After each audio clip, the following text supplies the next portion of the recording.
Kembali lagi di Renungan Hidup dalam Iman.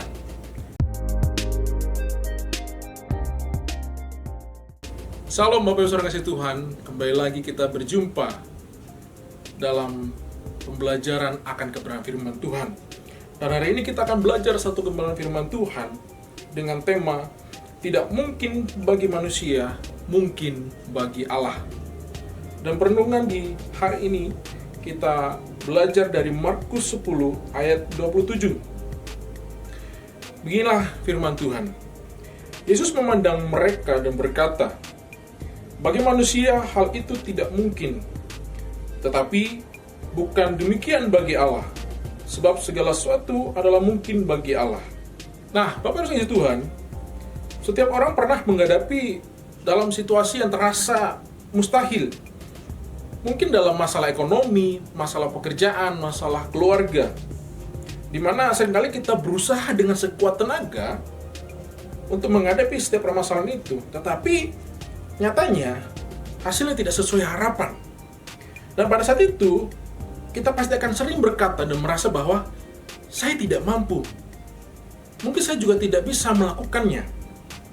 Nah, dalam situasi itu juga murid-murid Yesus pernah mengalami, di mana mereka mengalami kebingungan di saat ketika Yesus mengajarkan betapa sulitnya orang kaya masuk dalam kerajaan Allah, di mana mereka bertanya, kalau demikian siapa yang dapat diselamatkan? Lalu Yesus menjawab mereka, bagi manusia hal itu tidak mungkin, tetapi bukan demikian bagi Allah. Dan pada hari ini kita akan belajar dua hal akan kebenaran firman Tuhan mengenai tidak mungkin bagi manusia, mungkin bagi Allah. Yang pertama, manusia memiliki keterbatasan. Dalam frasa bagi manusia, hal itu tidak mungkin, di mana kata tidak mungkin yang digunakan pada ayat 27 ini memiliki arti dan makna tidak mampu atau di luar kemampuan manusia. Nah, pada saat itu Yesus tidak sedang merendahkan manusia, tetapi mengingatkan bahwa memang adanya manusia memiliki keterbatasan. Dan kita juga sebagai seorang manusia harus menyadari betul bahwa kita memang memiliki keterbatasan itu, di mana kita terbatas dalam kekuatan. Kita tidak dapat mengendalikan semua keadaan dalam hidup kita.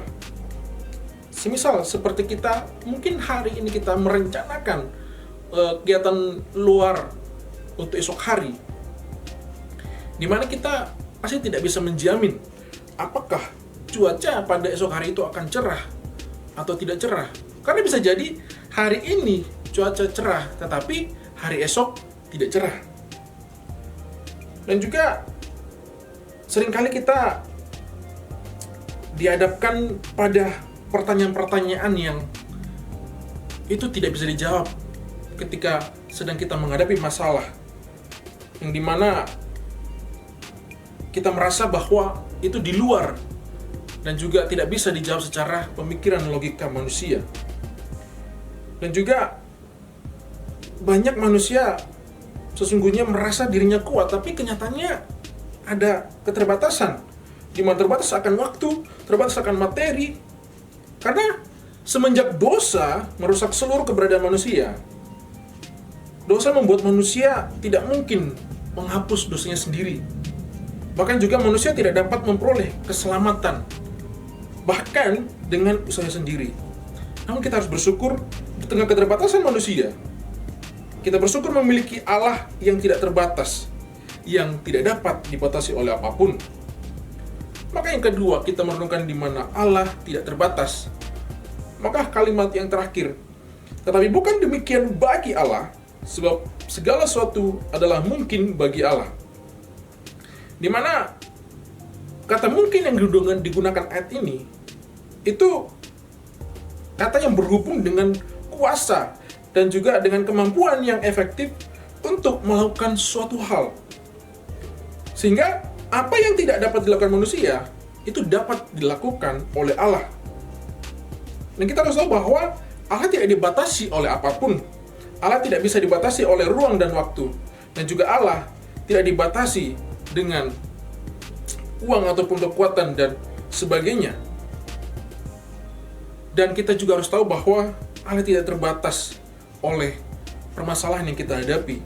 Mungkin saat ini kita ada pergumulan yang terasa terlalu berat, di mana doa yang belum terjawab, mungkin keluarga yang belum dipulihkan, dan juga pelayanan yang terasa sulit, dan juga masa depan yang tidak pasti. Namun semua itu tampak mustahil bagi manusia untuk diselesaikan. Tetapi Tuhan berkata, segala sesuatu adalah mungkin bagi Allah.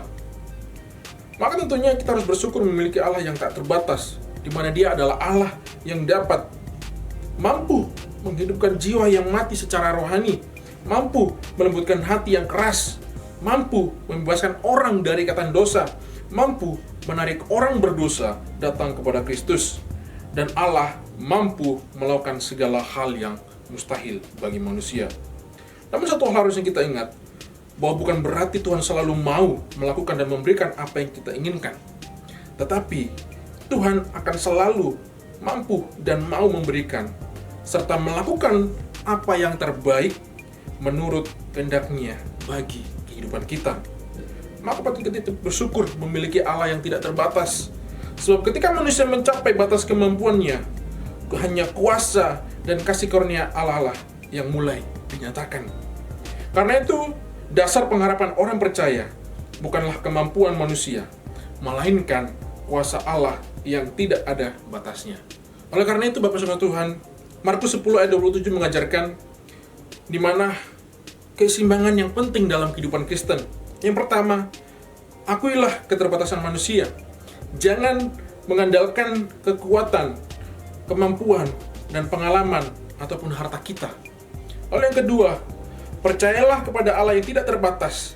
Ketika kemampuan manusia berakhir, kuasa Allah tidak pernah berakhir. Seringkali Tuhan membawa kita ke titik di mana kita berada.